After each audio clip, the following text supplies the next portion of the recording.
I have this reactive nervous system and I tend toward anxiety, and it doesn't stop. I don't stop me from being able to enjoy the crap out of my life, to be able to learn how to work my nervous system better, which is really what I'm looking to talk about today.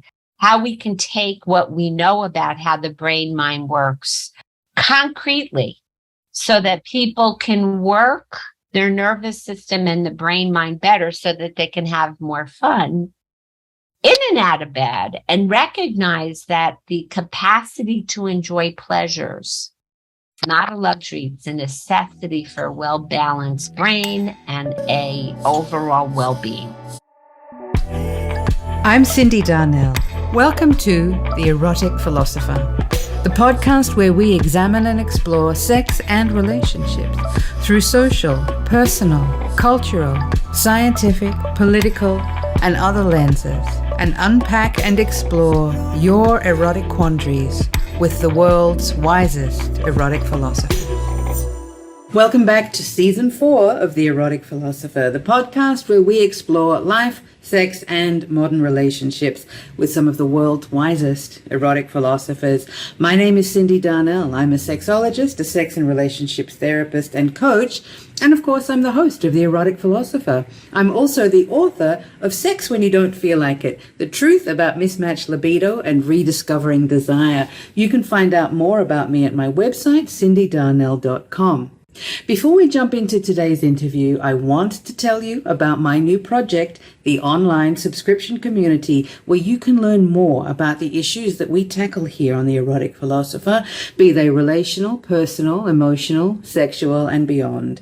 We all need help and support to make sense of our complicated lives and relationships these days, and this new online community serves as a portal to learn more from me and from others as we dive into the issues most important to us in creating meaningful lives and fulfilling sex. Find out more on my website under the Community tab.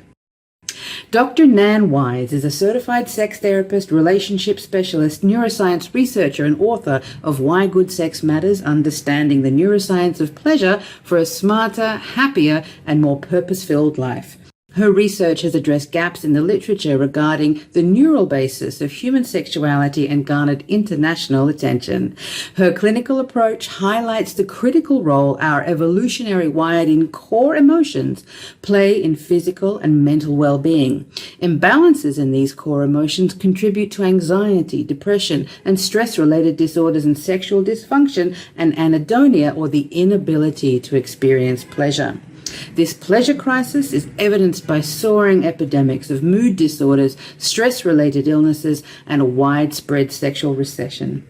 Dr. Nan has appeared on the Today Show and contributed her expert opinion to many media outlets. She writes regularly for Psychology Today and for Glamour. In this episode, Dr. Nan and I dig into research on pleasure in the brain, and we explore the relationship between how complex feelings can hijack pleasure and what we can do to create more pleasure in our lives. Enjoy today's discussion with Dr. Nan Wise. Dr. Nan Wise, welcome to The Erotic Philosopher. It is wonderful to finally meet you. We've been following each other on social media for some time, and I'm so glad that we got our schedules in sync to make this discussion happen. Welcome. This is a big thrill for me, Cyndi. And I'm very excited about having the opportunity to talk to you about how important it is for us to be able to see pleasure as not a luxury, but a necessity for a well-functioning brain. So just to tell you about me personally, I come from a long line of people with very reactive anxiety systems. I come from a long line of people who have anxiety disorders, some depression, but mostly anxiety disorders. So I have been on a journey that's very personal and professional to be able to learn more about how the brain mind works so we can work it better.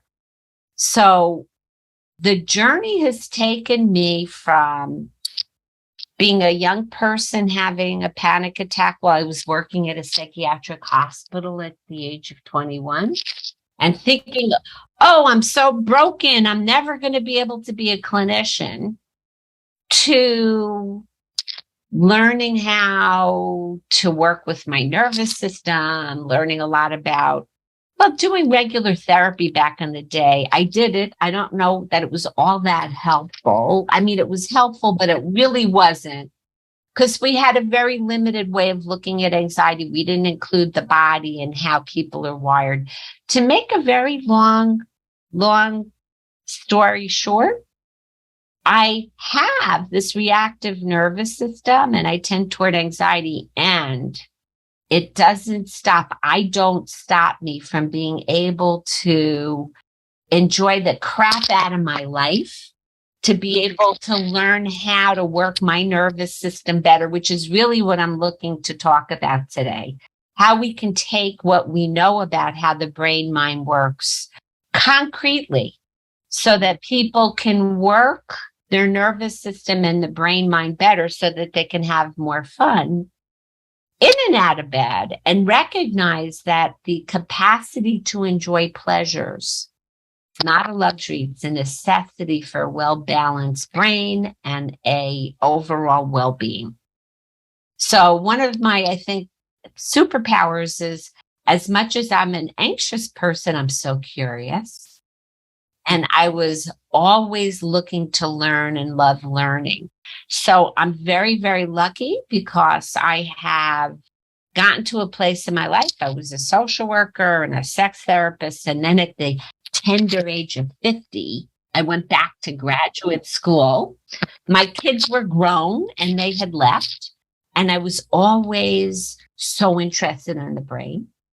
So during my work as a sex therapist, I had the pleasure of meeting Beverly Whipple, and I owe her a phone call.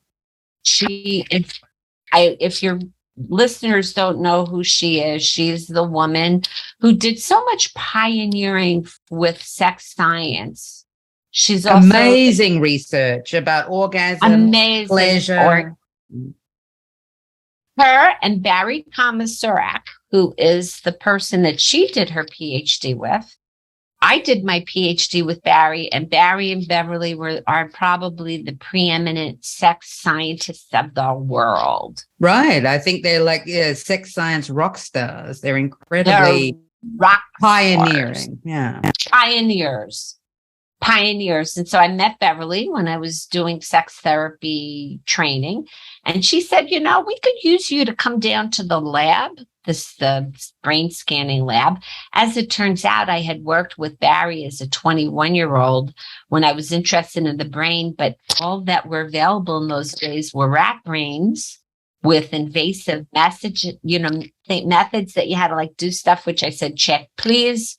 And so when they developed this functional MRI, which is a technique that you can non-invasively study the brain, and then I went down to the lab. The next thing you know, I had gone back to grad school. That was 15 years ago, got my PhD, published a whole lot of papers, and then wrote my book, Why Good Sex Matters. And that's based on your research. Yeah.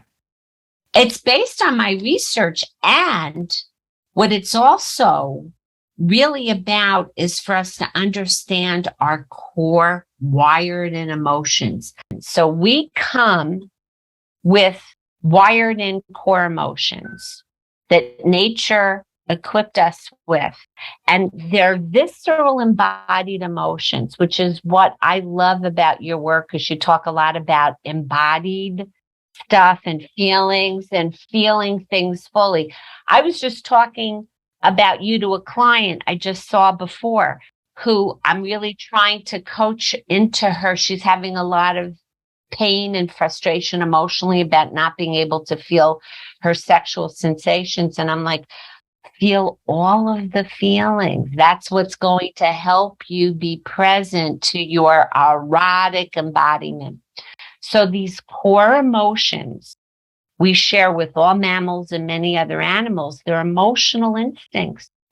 And if we don't address the visceral body part of emotions, you can't just change from the top of your mind. You know, we all know what to do, right? We should eat less, eat healthier, move more, drink less, drink more water, less liquor. The core emotions, these visceral emotions that we deal with, hijack us from being able to do what we know we should do. So this is really the point of my book, is not just about sex. Sex is very, very important. And it's more about the ability to see, like, our relationship with sex and pleasure gives us a window into looking at the emotional brain and how it's working or not working.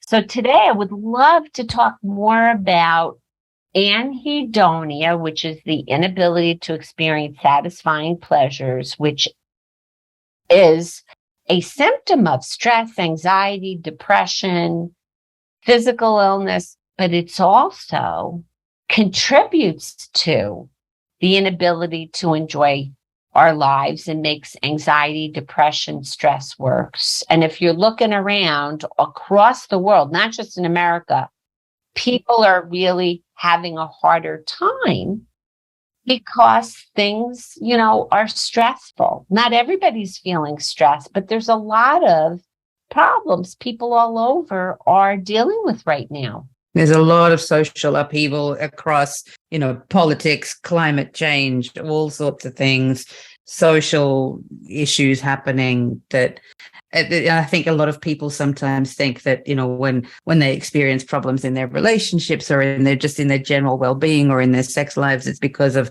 something that's fundamentally wrong with them. But it's also about how we exist in a broader context. It's about how we exist as part of a bigger system, which our little system is part of this bigger system, right? Exactly. So we are impacted not only by the quality of our relationships, we're also impacted by things that are going on around us, politically, culturally, things that happened generations before us in our families. So what I'm absolutely passionate about is helping people understand how the brain-mind works by recognizing these core emotions. And the smart brain that we think of at the top of the mind can then be used and enrolled in understanding how to work the other levels of the brain mind better. Right. Okay. So let's have a look at the outset. You were talking about, you used this word anhedonia, right? Which is the inability to experience pleasure, joy, satisfaction, this kind of thing. So let's begin there at, how does it come to be that one may experience this? And how might we know if we are experiencing this? Great question. So basically, the way that we know that we're suffering from pleasure challenges is that we feel flat, or we feel a lot of anxiety, a lot of sadness. It's how we feel. We always know how we feel. We don't always know which mind we're in. And what I mean by that is that each one of the core emotions, like the defensive emotions, I'll unpack them a little bit, and I think it'll help us. Obviously, fear, we need to have fear. We need to feel afraid of things that can hurt us. If we don't feel that, we can be in big trouble. Right. It protects us. It protects us. All the defenses do. Rage is the name of the system, which gets triggered when we get frustrated, when we're prevented from getting our needs met, when somebody steps on our toes, literally or physically, right? Literally or metaphorically. So the defenses are fear, rage, and then there's a very interesting system and I'm going to hold Julie even tighter, my dog. It's called panic. And the panic system is the dark side of our attachment system. And when I say the dark side, it's where we feel pain. So when we anticipate loss, you were telling me about your dog, you're thinking about your dog is not as young as you thought he was, the feelings of that it's actually panic grief sadness system, and it's wired in. Even chickens have panic systems. If you take a baby chick away from its mother, what happens? It gets upset because they separated baby chick as somebody else's meal. So it's wired into us to want to be close to our significant others. So those are the defenses: fear, where we need to be afraid; rage, where we need to push back; and panic grief, that's where we feel heartbreak. That's where we feel sadness. And some people, their basic core emotional systems may be just genetically a little bit sensitive. So there are people who are going to, for example, have imbalances in the panic grief sadness system that may be very predisposed to depression, or in my case, the panic anxiety system. When I had a couple of things that happened to me, then I had my first panic attack. So the defensive systems are often engaged way too high. When you say, how does this happen? How do we lose our ability to have pleasure? If we're living in a way where we are constantly bombarded, as many of us are, with all sorts of dangerous messages and too much stimulation, and we're on our devices, which hijack what we will now talk about, which is a very important system called the seeking system, powered by dopamine. We used to think about it as the reward system, but actually a better way to think about it is the seeking system is designed to get us motivated, enthusiastic, and sort of heading to meet our needs, both our needs to defend ourselves and then our affiliation needs. So what are the affiliation needs? Care, powered by our own opioids. And what that gives us is the feeling of well-being. I'm holding my dog. When I hold my Jilly, I just feel this warm buzz of love with her. And that's really the wired in feelings of contentment, pleasure, liking, love. It's the system of love. Another affiliative system that gets very squashed in adults is play. The play system is wired in, and I have 3 grandsons. I have a 6-year-old, a 3-year-old, and a 5-month-old. And boy, do those boys play.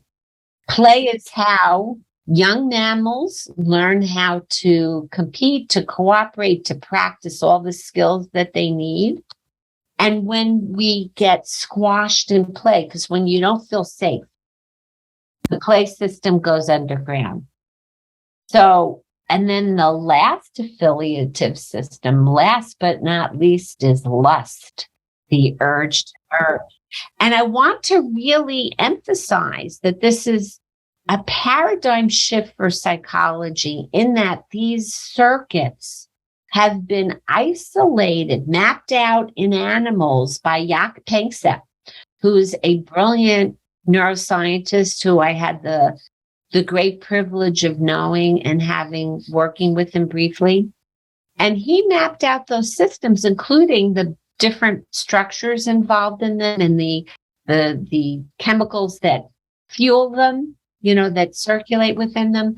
And when we also recognize that when we're living in so much stress and we're not living in a way that fosters the experiences that we would ordinarily have if we're not on our devices, plugged into what I call faux connection, like, thinking get likes on, Instagram, or, all that stuff is good when it's used judiciously, but what it does is it hijacks the dopamine system. And what the dopamine or seeking system is really designed is to be able to get us to pursue what we need. And it gives us a learning signal. It's really about learning. So if we, have an experience where it feels good and it's good for us, dopamine helps the brain mind remember, even if it's not consciously, it can be conditioned unconsciously. This is good. Or if we have a painful experience, the brain mind goes, stay away. So this is really, pleasure is actually a learning signal that teaches us what to approach. And also then the pain is what to avoid. So pleasure and pain are important signals to the brain mind.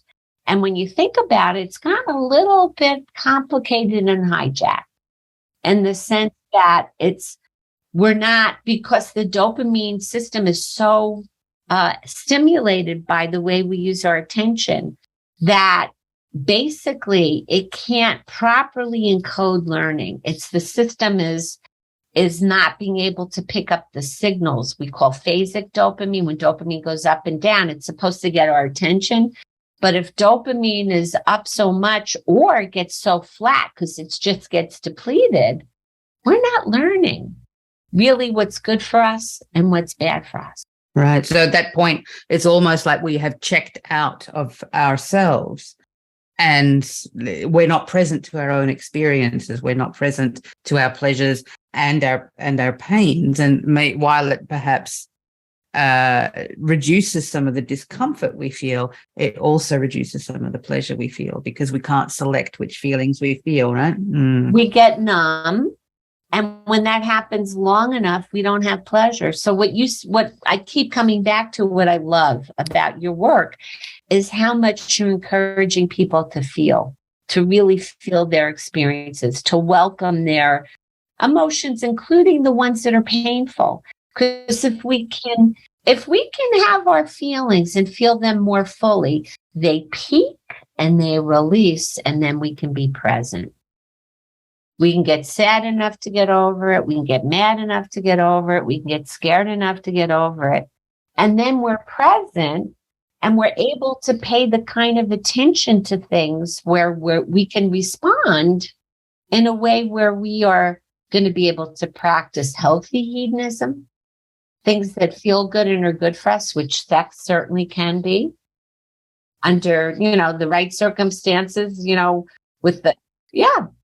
And I mean, that's the thing about, the title of your book about the good sex that's the bit that it has to be. It's like not all sex across the board. There is some sex that is we're not going to experience it as pleasurable. And in that context, that is then not good for us, for our context. And that self-awareness is so crucial to showing up as a partner, as a lover, but also as a citizen, as a community member, our capacity to check in with ourselves and to know thyself, what's happening inside me. I love what you said about the good sex, because I never thought of it that way, in the sense that, but the reason why we didn't call it great sex is because you don't want to strive. When you start striving to have the best sex, you're not in your experience. Yes, that's exactly right. So, that's so important. So really, not all sex is good sex, because there's sometimes people are not really coming from what they are actually wanting and not being at choice about, if you choose to have sex when you're not in the mood, that's fine because you're choosing it. But if you're choosing to have sex because you don't think you have a choice to say no. Exactly. Or you're enduring sex that's not good for you in your context. It makes it horrific. Yeah, we need to also redefine what we mean by sex, because if, the lens of sex has become, rather small of what people think. It's like a lot of people think it's got to be for heterosexuals, penises and vaginas. which is why Bill Clinton said he didn't have sex with that woman. That's because right. It was a blowjob. But we can expand. What I love to tell people that, taking the metaphor of the playground, grown-ups can have an erotic playground, and it doesn't even mean that you have to have genitals and friction. It can be having fun in your bodies, yourself or each other, with each other. You can, with my husband, we're together 48 years, and that's a whole long story. But, when you're in a long-term relationship, people who can reinvent their sex lives, there's always that erotic edge. So you sitting in the hot tub and having a very deep conversation where you're penetrating each other's psyches, to me, that's satisfying and very, very sexy, whether it ends up in actual genital sex or not. Right. And that's the thing, being able to, I guess, especially for people perhaps who are listening, who are experiencing a sort of, I want to, like, maybe a flattening anhedonia, this sense of things are just, meh, just a bit meh. It may not be full-scale depression. It may not be a full-scale panic attack, but just this flattened sense that using this knowledge, using this research, Dr. Nan, that you have, come into and given us in this book, it allows us to start forging a pathway back towards pleasure that is meaningful, that may or may not involve pants off activities, that may or may not involve what we traditionally call sex, no matter what kind of genitals you've got. And that it can be something as simple as holding a dog. That can be a pathway back to pleasure. It doesn't have to be, swinging from the chandeliers. I agree, like that pressure. A lot of people feel like, good sex or great sex has to be 7 positions, 8 positions, and this and that, and you have to be freaky and kinky and wild. And all of that is part of it too. And it can also just be watching your kids play, or holding your dog, or just finding the joy, feeling the joy, not just mentally, but viscerally feeling it in your nervous system. Being in your body. And that's a number one thing. A lot of times, people, you ask them what's going on in your body, and they look at you like they don't know what you're talking about, other than if they have a stomach ache or pain. That the idea of being in our body and prioritizing pleasure, because I was raised like a lot of people, where your pleasure is like almost like, you don't need that. You're supposed to be doing this or making this happen or providing.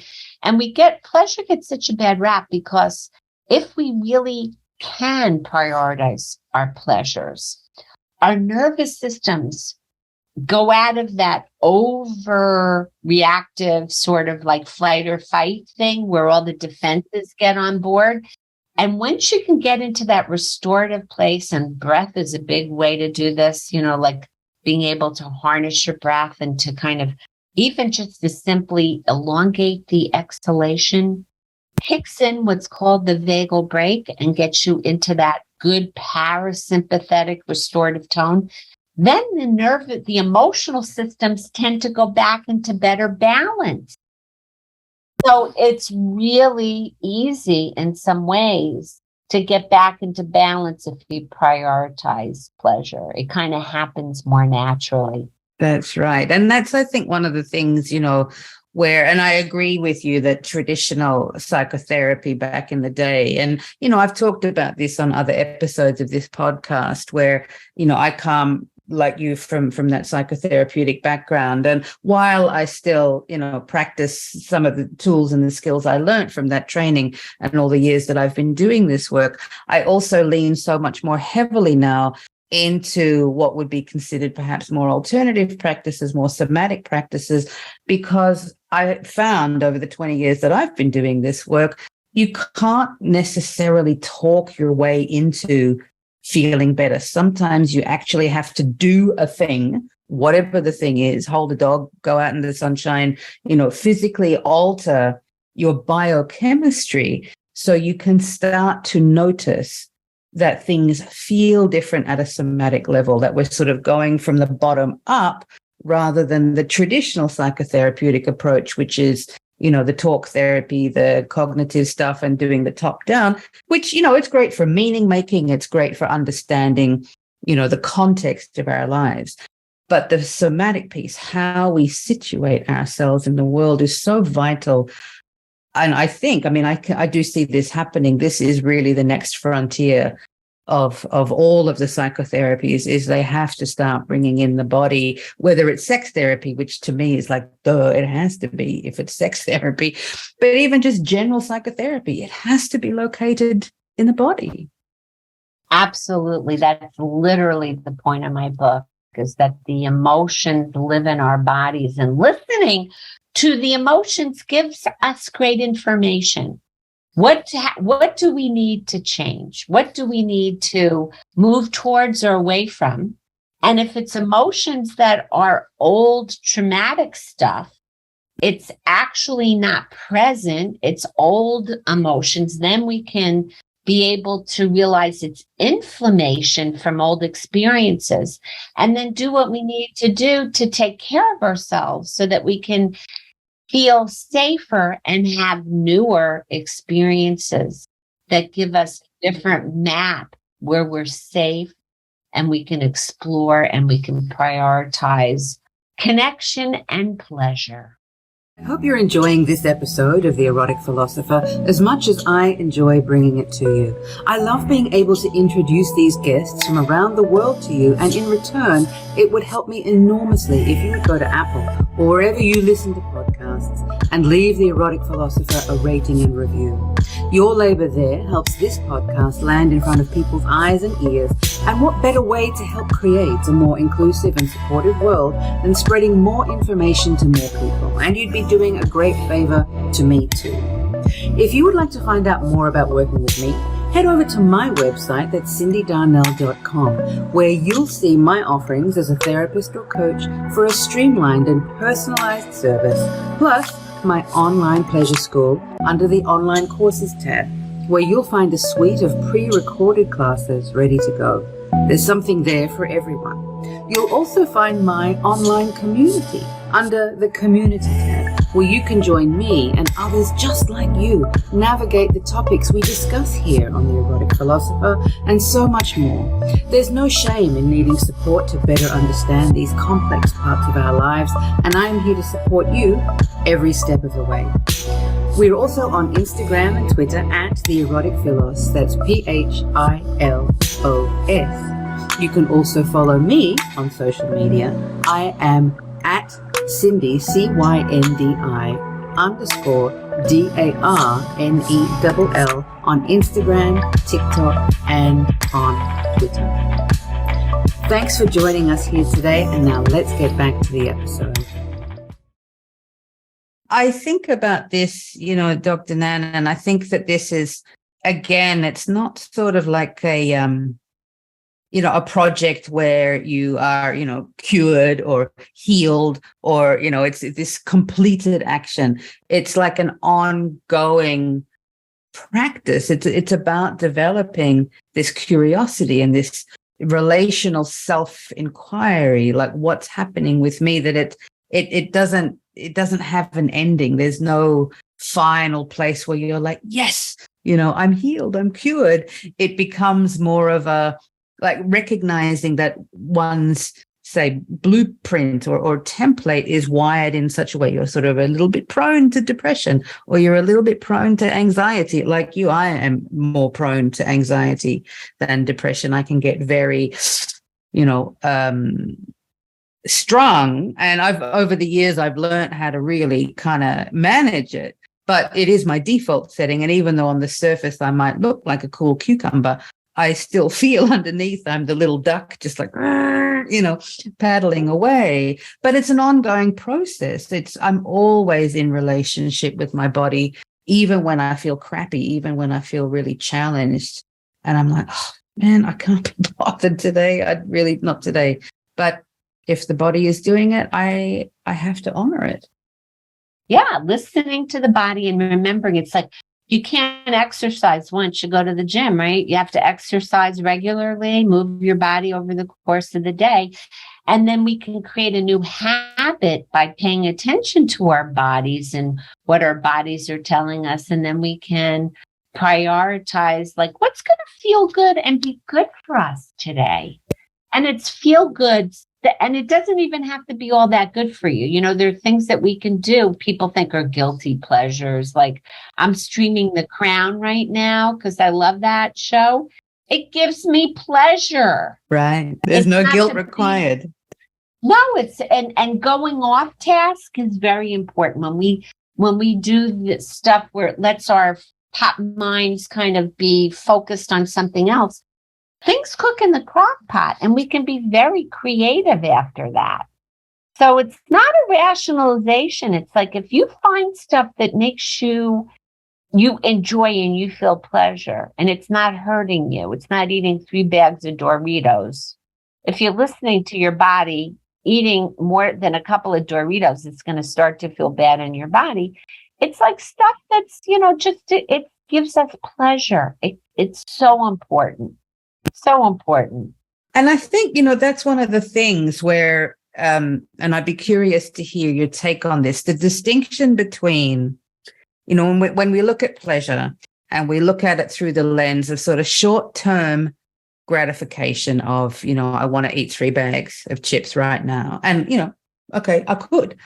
But then I'm probably going to feel sick afterwards, or I'm going to just feel like not so great. Whereas if I have, X amount, and this is not about body beautiful, this is not about, fat shaming or anything like that. It's more about being able to notice within ourselves when we are eating out of habit, eating out of just, the short-term gratification of sort of soothing a complicated nervous system or a complex series of emotions, in contrast with the long game of healing that every time you feel a little bit crappy, especially if you're feeling a little bit crappy every day, Doritos are probably not going to be a great long-term solution for you on a given day. Whatever. All right. Do what, as John Lennon would say, whatever gets you through the night. But as a long-term approach, Doritos are not necessarily a healing tool because they are going to make you sick long-term. So how do we distinguish then managing feelings in the short term, like I feel really crappy today, and a long game of I am a person with an anxious disposition. Food is my go-to, but I also know that I can't rely on food alone as a soothing mechanism. How might we approach that? That's a very important point. And that's why in my book, I write a lot about tools. So when you can cultivate like breath tools, and I write about using the energy locks from yoga that let you kind of train your nervous system to be able to, when you're feeling lousy, it can kind of bring you into a better sort of alignment. And when you practice them on a regular enough basis, you're resetting the baseline of your nervous system. It doesn't mean that you're not going to be upset or you're not going to have challenges. What it means is that when you do have challenges, you have built in some tools now that let you take that deeper breath, that let you pay attention to what's happening in your body. And that then lets you navigate things so that, you're eating Doritos, you're paying attention to it. And after you eat a reasonable portion, you can say, I can feel on my body a little satiety. I can feel in my body, there's a lot of salt here, I'm thirsty. It's like it gives you more awareness and more input into regulating your nervous system. And I'll tell you a little anecdote. I was able to train my nervous system originally through yoga. I became a yoga instructor, not to teach yoga, but to really get good at yoga. And I learned how to do that enough where from public speaking, which is a very big issue, a lot of people are afraid of it. from having a lot of opportunities to do public speaking in my PhD program, I trained myself to the point when right before COVID shut down New York, I was on the Today Show talking about women's pleasure. And I sat in the green room. I did a couple of deep breaths with my energy locks, and I had the best time ever. I was not anxious. I was excited. You know, the difference between anxiety and excitement sometimes is just how much breath you have in your body.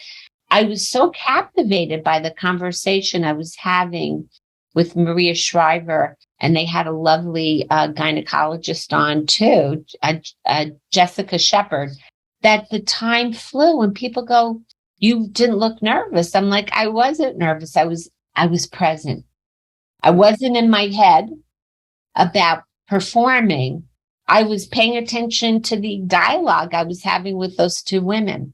So I think it's really about training yourself with tools, not so that you don't have feelings, so that you can be able to navigate your nervous system enough to be present to the feelings, tolerating the feelings, maybe even celebrating the feelings. And, you know, I think everything else becomes a lot more doable. You know, we can deal with grief, we can deal with catastrophe, which life is full of catastrophes. Then we learn something about we're tapping into our resilience and resourcefulness. Yeah, and that was what I just was thinking, that this is, you know, the essence of resilience is in learning how to hold ourselves. So, you know, because we can't stop storms happening. Storms are going to come no matter what. And, you know, be they physical storms, metaphorical storms, you know, political storms, whatever kind of storms, they're going to come and they're going to continue to come. But we have the capacity to be able to be with ourselves. And then we can weather any kind of storm that comes our way, which includes our ability to show up in relationships, our ability to show up for ourselves, and also our ability to show up during sex, because often what I've seen, and I'm sure this has been your experience too, when people start experiencing arousal, erotic arousal, what can happen is that they get flooded with other kind of complex emotions or complex thoughts that end up getting kind of, you know, mushed up with the erotic arousal, and it ends up feeling a bit too overwhelming, and they can sort of hit the proverbial eject button, and so they're going through sex, but they're not really there. They're somewhere else entirely, because that combination of complex emotions and physiological arousal, it feels like, it's not actually, but it feels like it's too much for the body to cope with. And you write a lot about this too. You talk a lot about our ability to be tolerant of the feelings. And one of the things that happens is when people haven't learned, because they haven't had good attunement from caregivers, or they haven't been able to work through, you know, traumas that they've had, they don't learn that they can have those feelings enough to be able to stay present. And they do. The oldest defense, most primitive, is dissociation. And that's when people freeze. That's when we don't know what to do, it's a freeze. And when you freeze, you dissociate. And we can learn. It is learning that we can hold ourselves literally and figuratively. There's some really great techniques people can learn how to make the better container, holding themselves physically to be able to have, you know, the capacity to have the emotions. And I think one of the scariest things for people is joy. We know how to be sad. We know how to be mad. We know how to be scared, but so much joy and so much pleasure for a lot of people that don't have the map for it is like, oh my God, that's out of control. And then when it goes away, I'll be so sad. So it's really about our ability to just welcome these feelings, to be present to them as they come and go, because things come and go. The pendulum is swinging. It swings from even politics, from, you know, people progressive to whatever the hell's happening now across Europe too. It's like there's so much going on. And our ability, and we also need to remember that most people are wonderful. Most people behave very well and they're good. They're good to themselves. They're good to each other.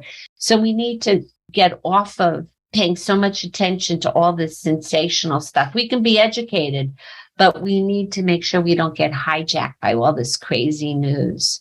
Yes, and that's a real big one. And connect with real people. Yeah. Real and I people. think that that's one of the things that, where the internet and social media and stuff is obviously fantastic. It connected us together today, and I'm certainly not opposed to technology. And the way we use it is not always to our benefit as a society, as a species. And we have the capacity to tune into that and, notice again, come into the body, come into the nervous system. How is my consumption of social media and TV and, whatever it is, how is that impacting my mood? How is that impacting my relationship? If I'm lying in bed with my partner and I pay more attention to my phone than to what is happening between us in the bed, that it's game over. Like, you don't have a relationship anymore. You're in relationship with your phone. And I write about that, the pleasure crisis. This was going on before COVID. And the cool part is we can use the smart part of our minds, the newer equipment, the prefrontal cortex, and go, oh, okay. So if I stay on social media a lot, my dopamine system's going to get hijacked because they pay a lot of people a lot of money, attentional engineers, to make sure that I'm going down the rabbit hole. When you know that, and you're committed to, I'm not feeling so good in my body, I'm going to feel better if I limit that and I go out, get some sunshine into my hypothalamus, because that's really important for everything in our bodies, and talk to and connect with a real person. And it can even be on Zoom. You can have a really good, real connection in real time with another human being if you don't have somebody in person, as long as you're paying good attention to the person that's there.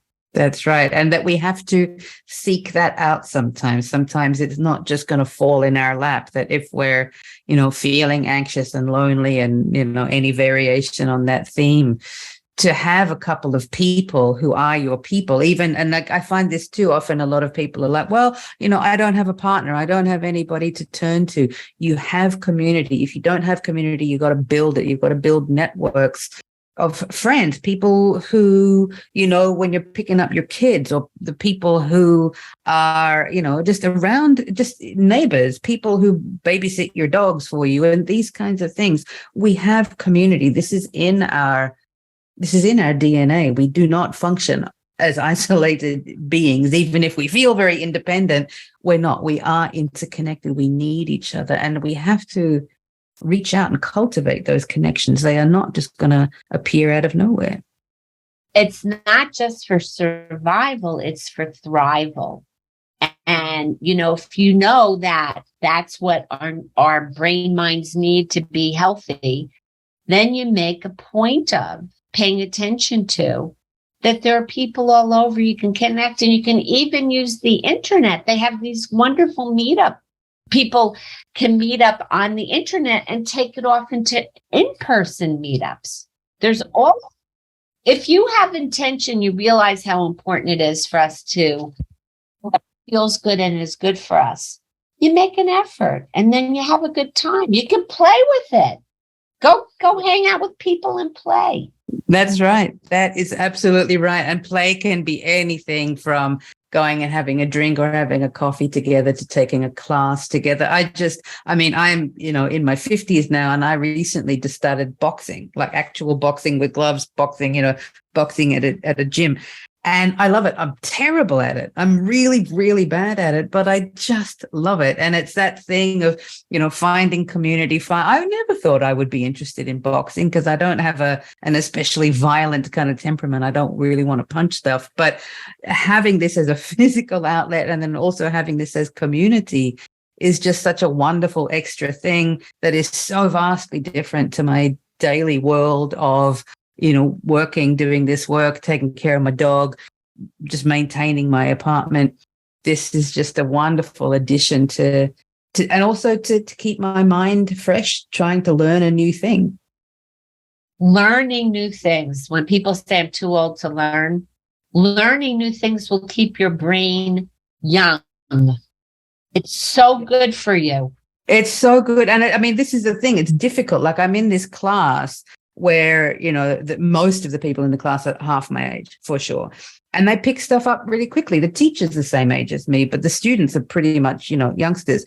And so, and I watch how quickly they pick it up, and it takes me 5 times as long. But I'm not there to, transition my career to be a professional boxer. I don't really give a shit. But what is interesting is how quickly they pick it up and how I struggle to pick it up, and that I don't care because I'm not there to look cool. I am not there to be good at it. I am there to get some exercise, but also to remind myself that I can learn new stuff even in my, middle age, and that I refused to just sit here and gather moss and dust. I'm going to keep myself moving, So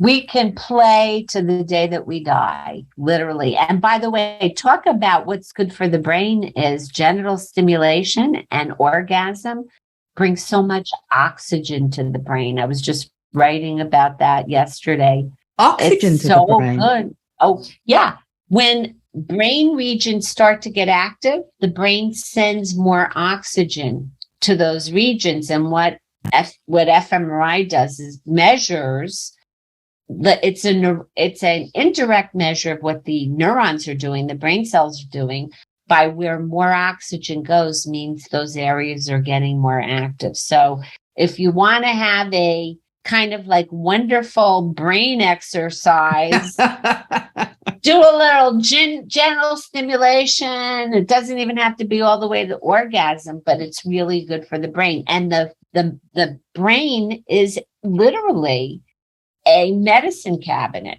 It's like a pharmacy. So when you start to generally stimulate, all these wonderful, nutritious and delicious brain chemicals start to release, and they make you feel good. And the orgasm doesn't hurt. It leads up to and releases an orgasm.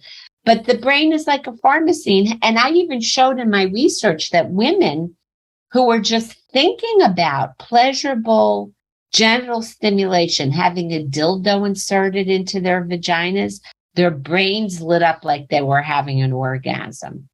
So just thinking about pleasurable genital stimulation activates some of the same regions as actual physical stimulation. So essentially what my work showed, I think basically is something very simple. The most important sex organ is the brain mind. And the brain mind is one thing. It's not, and the brain mind body is also one thing. And when we talk about the physiology, we talk about the brain mind. When we talk about the psychology, we talk about the mind brain. But the mind, brain, and body, there's really no dualism. It's all connected. It's that absolute trifecta. Dr. Nan, I could talk to you all day and all night, and I am so, so glad that we got to spend an hour together today. I am going to put links to your contact details in the show notes for people who are listening who want to get your book and reach out to you for all kinds of things. Your free information is going to be there. Free consults to people. So if anybody wants to talk to me a little bit more, if they're curious, they can either ask me a question on the website or they can set up a free consult with me. And I'm very happy to connect with people all over. Wonderful. What a generous offer. Wonderful to talk with you. And I can't wait until we can meet in person sometime. I would love that. You're not far away. We should figure out. We can get together and play. Let's make it so.